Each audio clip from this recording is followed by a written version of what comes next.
De retour en studio, nous discutons avec le docteur Koulibaly Fangotin Amidou. Et j'ai encore bien prononcé, je suis bien contente. Alors, on parle de l'infertilité dans le couple et l'assistance médicale à la procréation. Donc, ça veut dire qu'aujourd'hui, c'est fort possible de régler tous les problèmes en se faisant assister. Oui, la plupart des problèmes, encore nous sommes soumis à la volonté divine Bien sûr. dans ces tentatives-là. C'est à la suite de ce qu'on appelle un bilan de stérilité que l'on va faire le choix de la technique appropriée. Et comme je l'ai dit, il y a d'abord l'étape qui peut être médicamenteuse, quelquefois simplement par même des conseils. Vous savez, par exemple, chez les femmes, surtout, la cause de l'infertilité peut être même un choc émotionnel. Donc, il faut faire une approche, voir d'abord par quelle méthode simple pouvoir trouver la solution avant de passer aux autres techniques.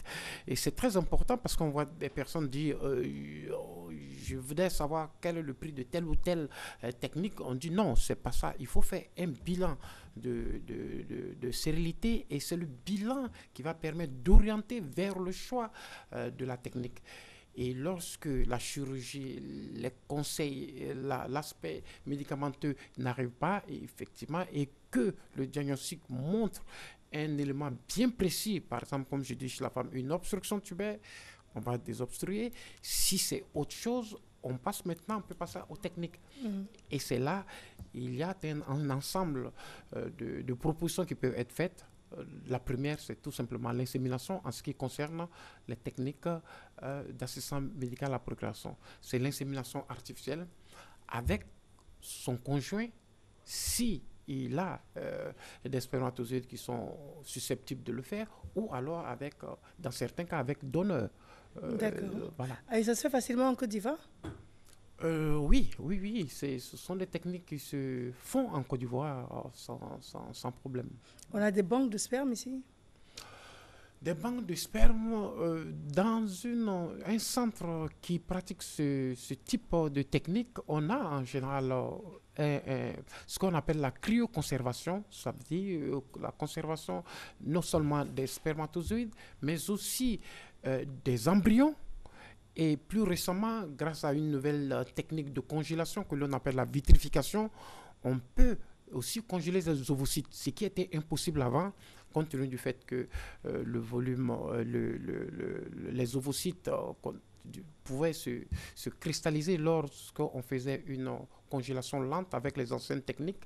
Donc, on ne pouvait pas le faire sur les ovocytes. Maintenant, avec la vitrification, on peut congeler les ovocytes, on peut congeler les spermatozoïdes, on congèle les embryons, il n'y a pas de souci. Donc, ça veut dire qu'aujourd'hui, en Côte d'Ivoire, une femme qui a du mal à procréer, qui est malheureusement seule, peut aller trouver une banque de sperme ici, en Côte d'Ivoire, et puis se faire une insémination artificielle, et puis être suivie jusqu'à l'accouchement.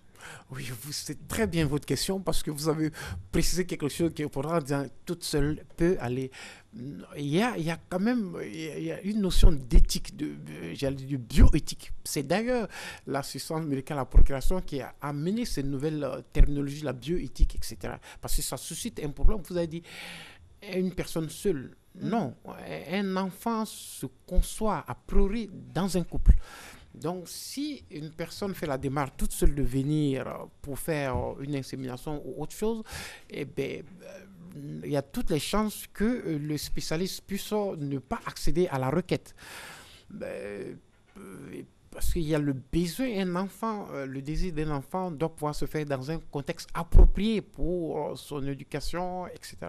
Donc, quand vous venez avec la seule volonté de faire un enfant pour vous, c'est beaucoup plus un choix personnel. Mais bon, ça va peut-être faire l'objet d'une autre émission, mais on a quand même la possibilité de concevoir aujourd'hui seul. Techniquement, c'est possible, mais est-ce que si des banques de sperme existent à travers le monde, c'est bien parce qu'elles sont utilisées. Oui, mais d'un pays à un autre, la législation est différente. Voilà, il y a des pays où c'est totalement interdit. Il faut apporter la preuve que vous êtes en couple ou que vous vivez en concubinage avant que l'on ne puisse accéder à votre demande de fécondation in vitro. Mais ça se fait facilement en tout cas. Ah oui, ça se fait facilement. C'est des techniques qui sont à la portée vraiment. Et le taux de réussite, ça va être ma dernière question et vous demandez de conclure. Le taux de réussite? Le taux de réussite en fonction des techniques. Pour l'insémination artificielle, par exemple, qui est le BABA le plus basique, le taux de réussite va tourner autour de 10 à 15%. C'est assez faible, on peut comprendre, mais c'est dû au fait très souvent qu'il y a quasiment peu de spermatozoïdes, par exemple, chez les hommes. Dans ces cas-là, il faut concentrer les spermatozoïdes avant de pouvoir procéder à une insémination.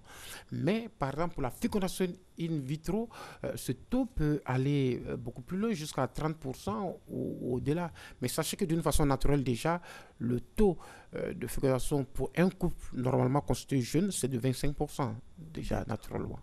Très bien. Et les techniques rejoignent presque la même chose, en partant du fait qu'un couple ne peut pas faire d'enfant et qu'on lui donne un taux à 25%, croyez-moi, Oui, c'est beaucoup. c'est énorme. D'accord. Et bien évidemment, le ministère de la Santé. C'est le Le- ministère de la Santé vers qui il faut se tourner. Pas forcément au niveau du ministère de la Ok. Santé. C'est le ministère de la Santé, certes, qui gère cet ensemble, mais très souvent, cette technique est une technique qui se passe la plupart du temps dans les structures privées. Très bien. Dans les structures privées. Le but étant qu'un jour, effectivement, on puisse le faire dans les structures publiques. Je sais D'accord. que des tentatives sont faites, par exemple, dans certaines structures publiques. Très bien. Voilà, le CHU. Très bien. Alors, vous êtes docteur Koulibaly Fongotin Amidou et vous êtes docteur en Je suis docteur en biologie de la procréation et en Biologie. génétique humaine. biologie de la procréation Voilà, et génétique humaine. humaine. On Voilà. vous joint comment? Au 07 19 90 71. Le 07 19 90 71. Très bien. Merci Voilà. à vous. Je vous en prie, madame. C'est moi qui vous remercie. Je vous en prie. Merci pour votre amabilité. Merci bien. Merci. Alors, nous avons... le moment est arrivé pour nous de recevoir notre seul invité de la direction commerciale et marketing. Et juste après, en dernière ligne droite, les deux chantres très différents mais ô combien talentueux. Ce sera pour la dernière ligne droite. À tout de suite.